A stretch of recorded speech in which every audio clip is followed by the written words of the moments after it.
and they say tech is the new gold mine. Everybody wants in on it.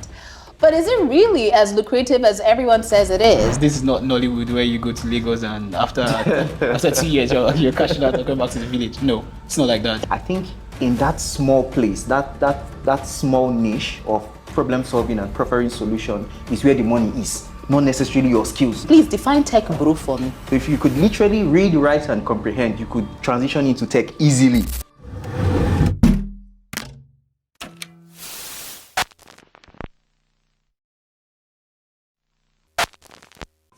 Okay, so we're still talking about making money from tech. Everybody says it's the new gold mine, and I'm sure you want to get in on it as well, because who doesn't want to make money? But the question here, on straight to the point, is how lucrative is it? Is it really as lucrative as everybody paints it? Is it really something we should leave your day job and run into, because that's where it's happening? That's what we're talking about right here on Straight to the Point. Remember to click on that subscribe button and put on the post notification. I'm still in the studio with Salim and Mubarak. Yep. And we are having very candid conversations on this because we want to make sure that all these jackpot people who are selling you these great ideas, before you jackpot, you know what it really is. And for a lot of people who are making promises. So let's get straight into this very controversial conversation. Please, is tech Yahoo? And I'll ask that question because there's a trending debate on social media. Some people will tell you, oh, na Yahoo boy, but in the answer, tech bro. So is it? And is there a correlation between that and some level of internet scam and internet fraud? Salim? Is Yahoo technical? Hey, wait. Is Yahoo technical? Ooh. You know, I keep on saying Yahoo boys are so smart and so intelligent. They make use of high-end, softwares and methods on how to defraud people. I always say that if any Yahoo boy applies what he applies in Yahoo, in any other field, he'll be prosperous. But the difference between Yahoo and being into tech is that whilst one provides solution, the other breaks trust. Yahoo breaks trust. It's still tech.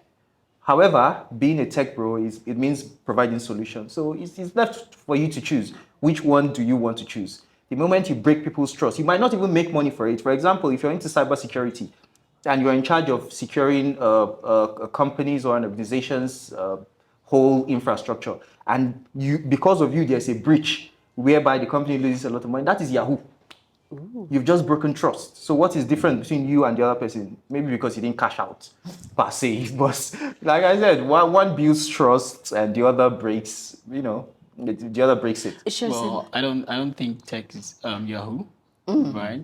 I mean, given the history of Yahoo, I think it's just a lack of awareness, really, because really it's just a lack of awareness and history, how it has come up, the age of computer and how it was introduced into Nigeria and what people initially used this tech for in the first place, like computers and internet and all that.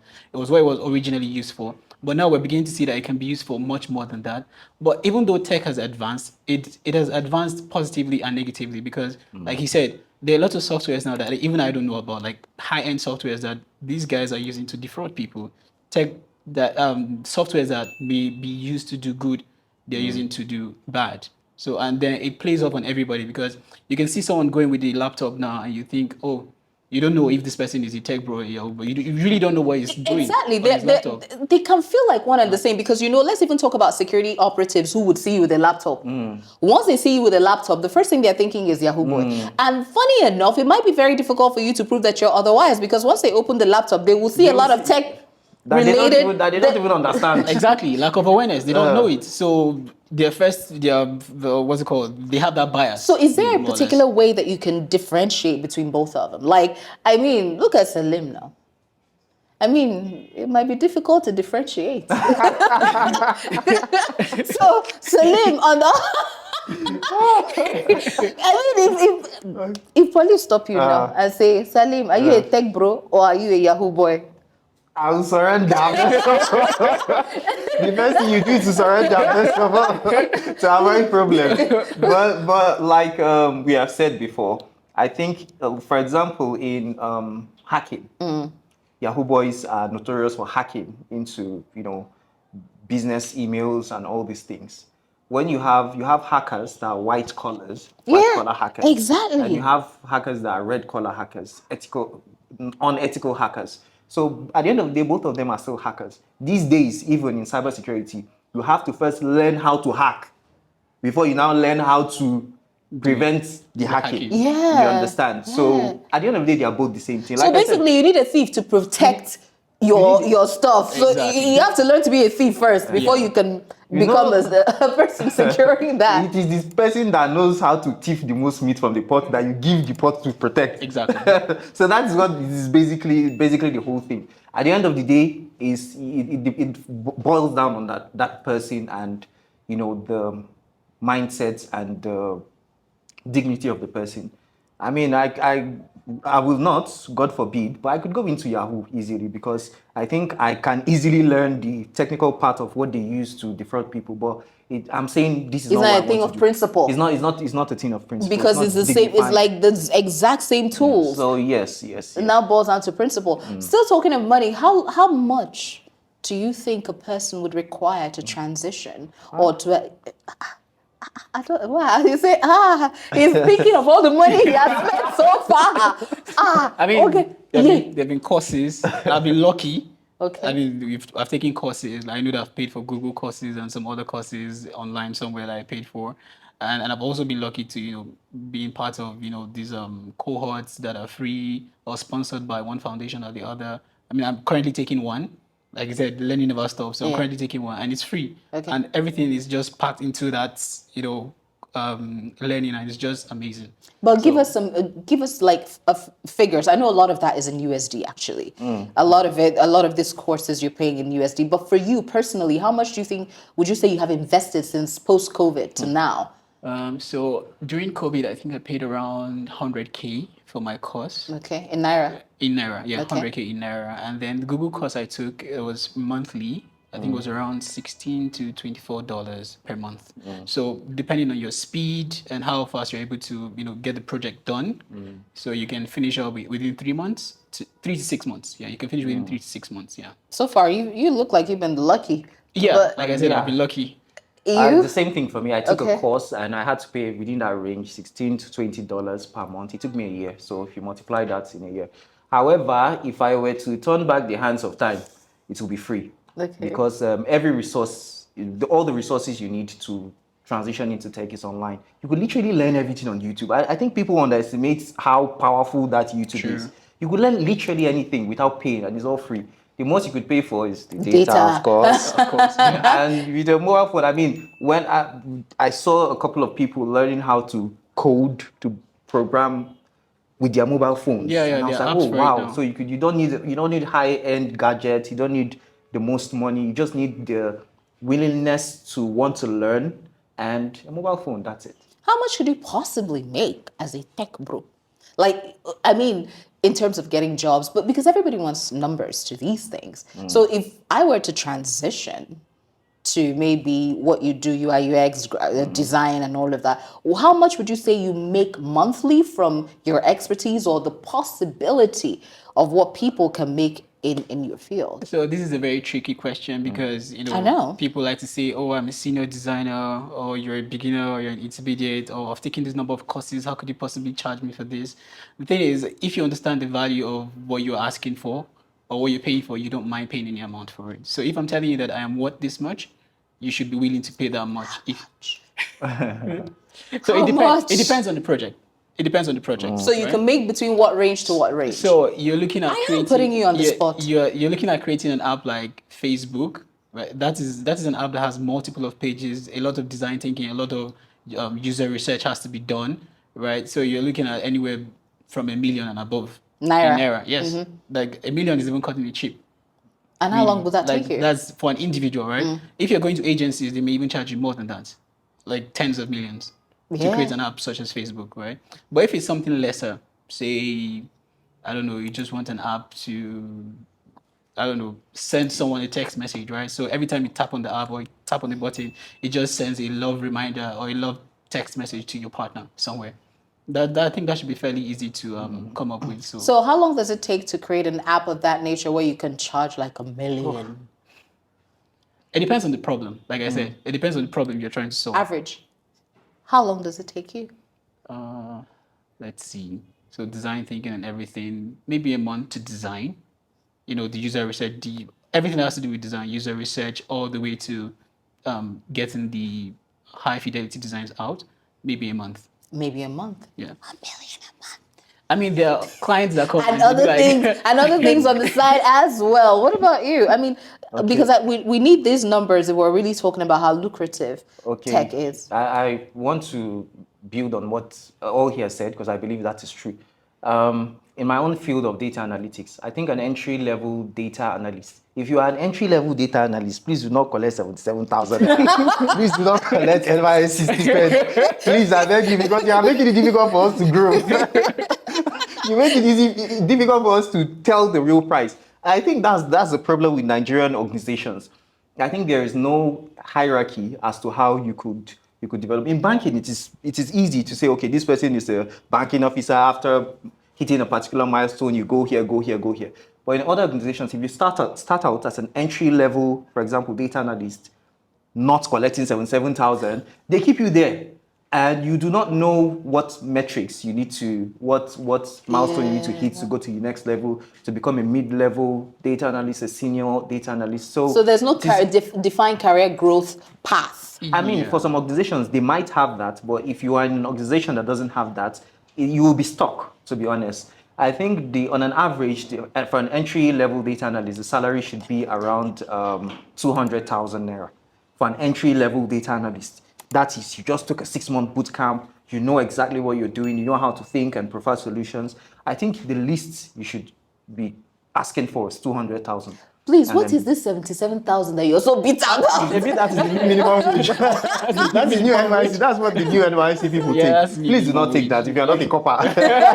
I mean, even if you're a copper, right? It doesn't matter. Even if you're a copper, right? I would say this. What value are you bringing to the team? Because in my organization, I'm pretty much a senior designer, but I can go to another organization and I'm just seen as an intermediate designer or a beginner. But I know I have the skill set to be a senior designer, right? So it depends on the value that you're bringing to the team. Amazingly, you guys talk about working for organizations, but a lot of people see tech as that job you can do remotely. So is it more of a job that you can do remotely, or do you still have to go, to these organizations or to work? Because I think that's one of the major attractions to tech, that you can work from the comfort of your home. Do you two work? No, I know you work for an organization in particular. But is it hybrid? I have a bias towards working remotely. That was one of the things that even drew me to tech. The idea of sitting at home and just doing the work. No one is looking over your shoulder to get the work done. That was just amazing for me. The attraction to tech. Yes, that was it. Remote Same, work. you? Yes, also, I think there are advantages and disadvantages to it. Working in an organization guarantees at the end of the month you will see something to use to see road. But however, if you're working remotely, I mean, you could hop on a project that lasts for 6 months, and after the 6 months, you might not get any other project, to hop on. But within that 6 months, I promise you would make what you make, what you could probably make working for an organization in 2 years. So that is the advantage. I don't think there are only few organizations that in Nigeria that you work for 9 to 5 that will pay you as much as what you would earn on a freelance job. You're kidding me? Yes. No, You're kidding me. It's that serious. It's blood money now. No, it's not. It's not even close. It's not even close. It's not even water money. No. It's more than that. No wonder the transition. No, Yes, maybe I should think about this again. I really should think about this again. Because honestly, okay, so let's talk about some of the challenges that you experience. They should be challenges. What are your challenges? Nigeria alone, working in this Nigerian environment is a challenge on its own. I mean, the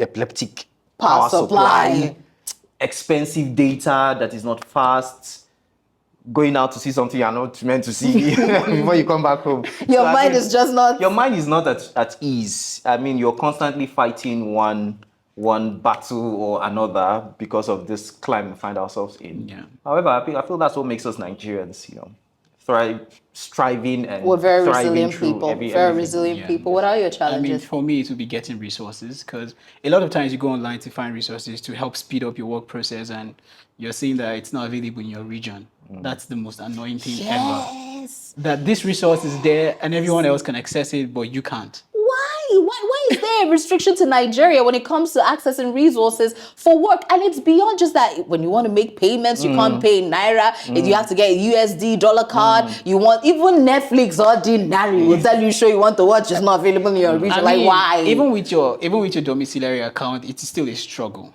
Really. Sometimes it's just the region is different. So I was looking up laptops because I was thinking about changing my laptop recently. I was looking up laptops and I go to HP.com and they're like, I think we should take you to the African site or the African version of the site, since you'll not be able to purchase from them. Like, why do you have a different site for Africans? Why? And I went and I saw the laptops and I'm like, these are refurbished laptops. Why would I want to buy a refurbished laptop? With all the money I have, I want to get a new laptop.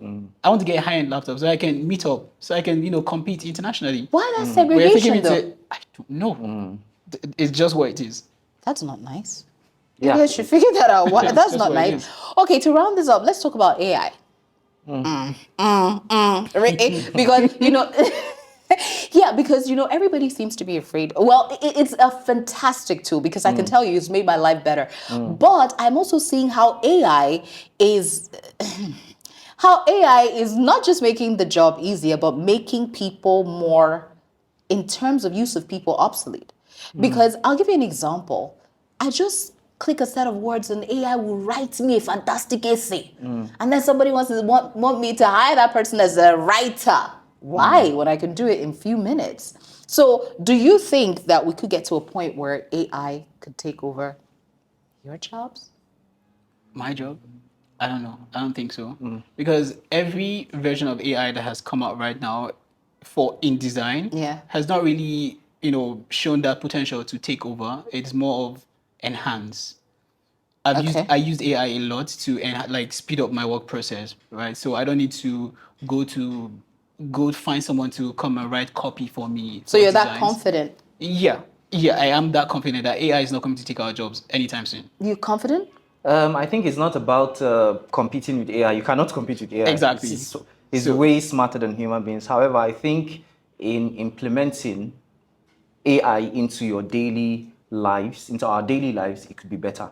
So you're not trying to get rid of AI. You shouldn't be scared of AI taking your job. Instead, you should use AI to make your job easier. And that's what I think. However, when it comes to creative things, I think even with the use of AI, AI can never be human, right? Because it does not have one thing that humans have, which is emotions, the ability to feel, be empathetic about things. Empathy doesn't have it. So with just that slight thing, I don't think AI would ever be able to take our jobs away. And that's why I'm a fan of ChatGPT. I'm a fan of ChatGPT. Like, it's the most basic AI that's available to us on our phones. And then there's so many others that you can use, but it's just amazing. Salim, thank you. Mubarak, thank you. You guys have been incredible. See, go to the comment section and ask them questions. They are definitely going to be tagged on the video, so you can basically ask them any question that you have, so that maybe you can act as consultants for people who really need in-depth information on transitioning and the nitty-gritty of it, because sometimes it feels very ambiguous. And all the other comments that you want to make, please go ahead and share with us on the comment section. Do not forget to subscribe to this channel if you want to hear what you need. I mean, we're not just talking any kind of thing. We're educating, informing, and of course, having a great time. My name is Gloria. It's straight to the point.